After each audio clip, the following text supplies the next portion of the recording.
I decided to come to nature today. It's been cloudy like this past week pretty much every day, so it feels good to have that sunshine on my face, and then hearing the birds chirping is something that's quite rare in the winter time.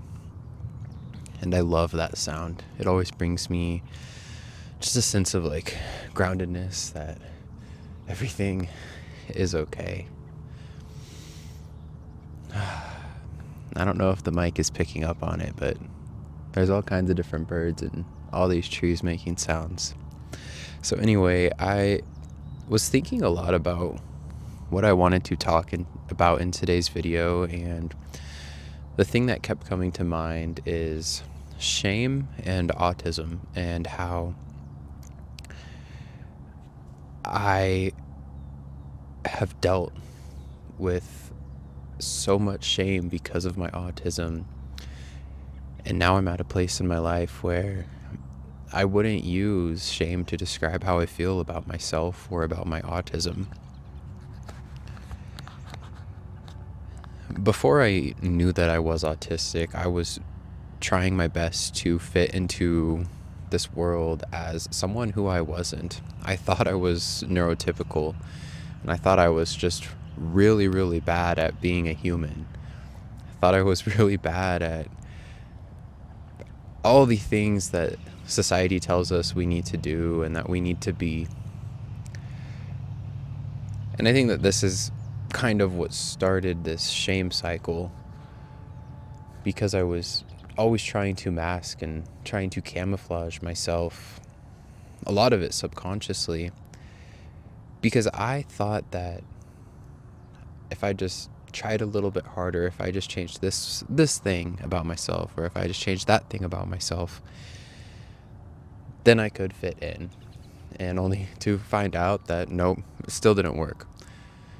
And I think that as much as I tried to mask and as much as I tried to fit in, it never really worked that well for me. And I think that this is kind of what started this cycle of shame, these beliefs about myself that I'm not good enough, or I'm not like everyone else, so I must not be worthy. And I think that shame and autism are very common together. I can almost guarantee that at least 90% of the autistic people who are watching this video, most likely even yourself, have dealt with some sort of shame around their self-identity and around their autism. And carrying this shame around it's heavy. It is actually heavy. And I didn't realize how heavy it was until I was able to release a lot of it. I also felt a lot of shame about my autism, even before I knew I was autistic, and also after I got my diagnosis, because it's kind of like what I talked about in my previous video, where the things that should be easy, the things that seem really simple just by looking at them, are quite difficult, and honestly, I'd say more challenging than everyone else makes them out to be. And I think that I kind of internalized that about myself just all my years growing up. And then even when I got my diagnosis of autism, I didn't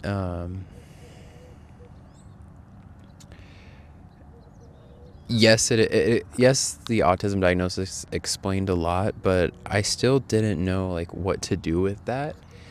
And in a lot of ways, I still continued those shame stories about myself. Gosh, I hate having autism. I hate myself because of my autism. I do this. Oh, it's my autism. I hate this. And I don't know if anyone else can relate. This is kind of like the dialogue that constantly went on and on and on in my head. And I think the reality is that being different than what the status quo is, and whether you're neurodivergent or not, you might be neurotypical and might still be different in some ways. I think that this creates shame because what we're reflected back to us is that we aren't good enough because we don't fit into this box. I tried my whole life to fit into that box and never succeeded at that. I tried my best, and I never succeeded at fitting into that box. And I think that's something that created a lot of shame as well.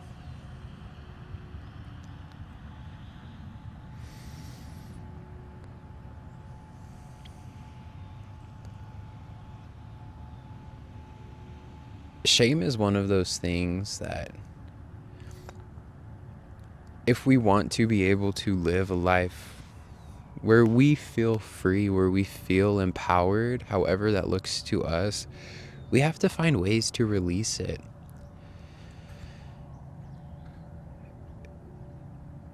Shame is when we feel such negativity about our entire self. And if we really think about that, like, we are with ourselves 24/7. We are with ourselves more than we're with anyone else. And why would you want to have a relationship with someone that you don't like? And the fact that if we don't like ourselves, why would we want that sort of relationship with ourselves, considering we're with ourselves all the time?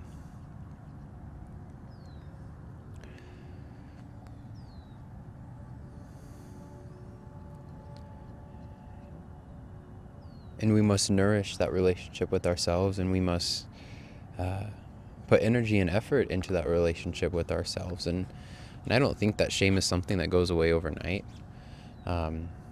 I would say the biggest catalyst for me in releasing my shame, and this is my own journey, and it might not work for you, or it might work for you, is I sought out a therapist who is really trauma informed and uses a lot of theories around trauma to address what we're feeling in the moment. And we did EMDR therapy. And I'm certainly not qualified to talk too much about EMDR therapy. I think that's something that if you are interested in, you should do your own research and speak to a professional in the field of mental health care. But it's really crazy how much it helped me, how much it helped sort of like rewrite these stories in my brain, these many of these traumatic experiences throughout my life, which I think some people would consider complex PTSD, where we have all these little tiny things that happen to us all throughout our lives that to someone who is not us might not look like a traumatic experience, but just maybe like constant rejection, constantly feeling misunderstood, constantly feeling misperceived, constantly feeling like we can't fit in. Over time, that builds up, and I think a lot of that is what causes a lot of our shame. But what the EMDR did is it helped me process those things that I was never able to process. And not only did it allow me to process those things, but allowed me to sort of rewrite my story, rewrite a story for a future where I feel like I'm worthy, where I feel like I'm lovable, where I feel like I'm not a bad person because of my existence, or where I don't feel like I'm a bad person because of my existence. And I really give a lot of credit to that. And I wish that there was like an easier answer to addressing shame, but I think the reality is that, especially if it's based on just like a culmination of so many things throughout our lives, that it's going to take a lot of time, and it most likely will require seeking professional mental health care. And so if you have access to that, it might be worth checking out, at least reading up on it a little bit and seeing if this might be something that I'd like to try. So I definitely would recommend that. And if EMDR doesn't work for you, there's a lot of other trauma-based therapy modalities that might also help you address that shame. I think another thing that has helped me to release this shame is just like my overall self-love journey. I attribute a lot of my healing around my identity and the relationship that I have with my identity to just a journey of self-acceptance. And this is also a lot easier said than done. But it's like the little moments where I'll use a few days ago as an example. If you watch my previous video, you know how I was sharing how I do get quite frustrated sometimes because it does feel like things are a lot harder for me than they should be. But what I'm learning is, like, in those moments, like a few days ago where I was having issues with my executive functioning and where everything just felt like it required 1,000 times more brain power than it usually does, I gave myself some grace with that. I realized that, you know what, like, this is how my brain works, and I can try to resist it all I want, and I can hate it all I want. And I think sometimes those feelings are valid. And this is not an either or, this is an and like I said, we're with ourselves 24/7, we're with our brains 24/7. And so why not give it some grace? Why not give it some love? Why not nurture it? Maybe that's what it needs. And I let myself rest that day, and I let myself rest the day after. I didn't stay in bed all day, but I kind of let go of demands that I was putting on myself, and I gave myself grace. And I realized that made that process a whole lot easier than being mad at myself or being angry at my brain for almost shutting down. And I think it's just those little moments where we have an opportunity and we have a choice to meet ourselves with love,